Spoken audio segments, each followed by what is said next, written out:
Um dos partidos que ontem esteve neste debate foi o Movimento Esperança Portugal, cujos argumentos ouvimos agora. Boa tarde, Rui Marques, e obrigado por ter aceito o nosso convite para vir especialmente aqui à Avenida dos Aliados, no Porto. Sei que tenho uma opinião clara sobre o facto de termos assumido a questão do compromisso com a Troika. O que lhe pergunto é se considera que devemos renegociar a dívida ou os juros da dívida. Muito bem.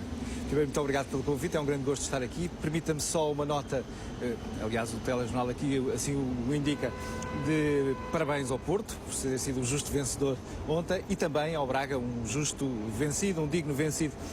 E esta nota da final ontem mostra que Portugal não está condenado à mediocridade. Portugal pode fazer bem, Portugal pode alcançar níveis de excelência, não só no futebol, mas noutras áreas também. Ainda à sua pergunta, eu creio que vai ser necessário, no momento oportuno, depois de provarmos que somos capazes de colocar em conta as nossas contas em ordem, nós renegociarmos os juros da dívida.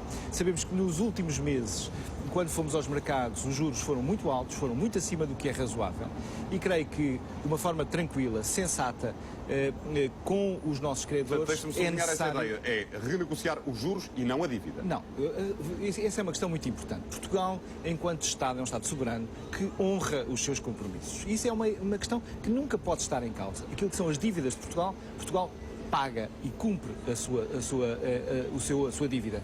Porque no dia em que Portugal passar ao nível dos Estados pária, que não cumprem as suas dívidas, que não cumprem as suas obrigações internacionais, então realmente estamos numa situação gravíssima. Agora, quanto aos juros da dívida, creio que é possível e desejável renegociá-los, mas primeiro creio que temos que dar sinais que somos capazes de colocar em marcha um programa de redução de despesa pública, mas sobretudo a bandeira do MEP, Movimento Esperança Portugal, é que precisamos fazer isso não perdendo a coesão social. Nós temos que olhar para as famílias portuguesas. A questão é como é que isso se faz?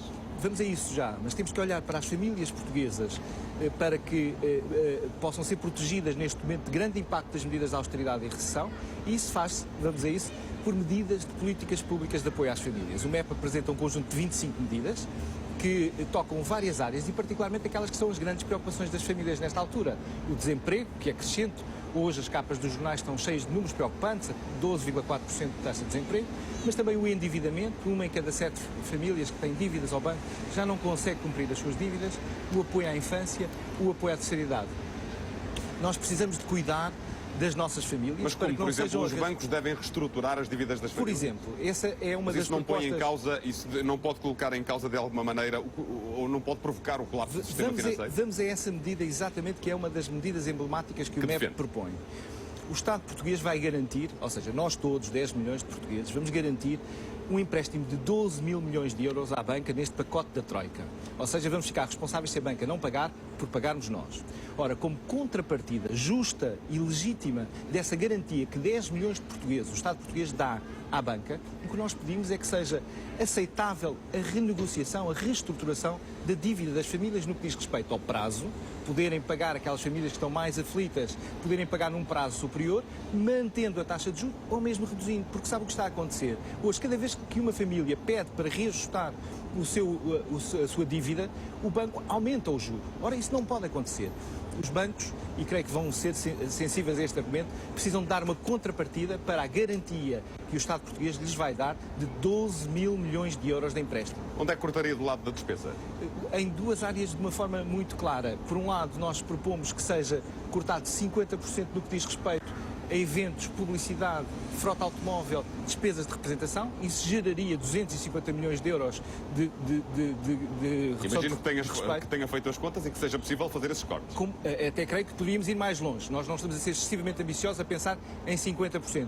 Mas, sobretudo, o que nós propusemos, e isso é completamente inovador, é que neste tempo de grande dificuldade, onde de novo sublinho, as famílias portuguesas passam uma grande dificuldade, seja constituído um fundo de solidariedade a partir do contributo das empresas que têm lucro e que possam dar um contributo de 4%.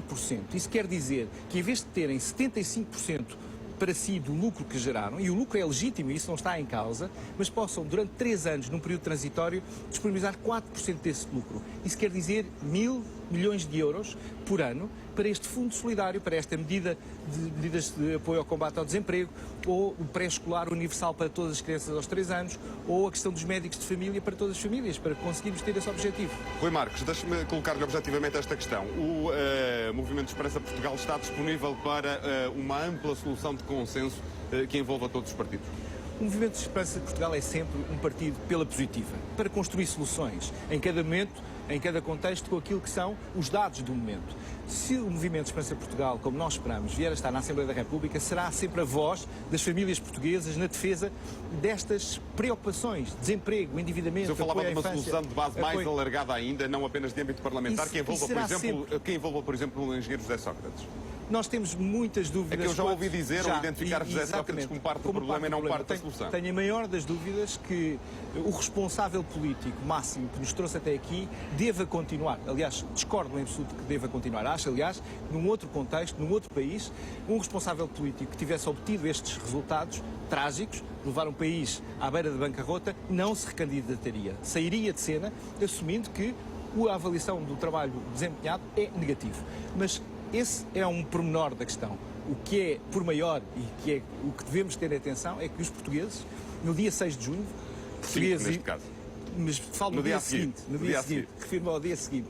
No dia seguinte precisam de se sentar à mesa e encontrar soluções. O país não pode ficar ingovernável. O país precisa ter um governo estável, capaz de não só de aplicar o plano da Troika, que é muito exigente e medido a cada trimestre, mas sobretudo de abrir uma janela de esperança.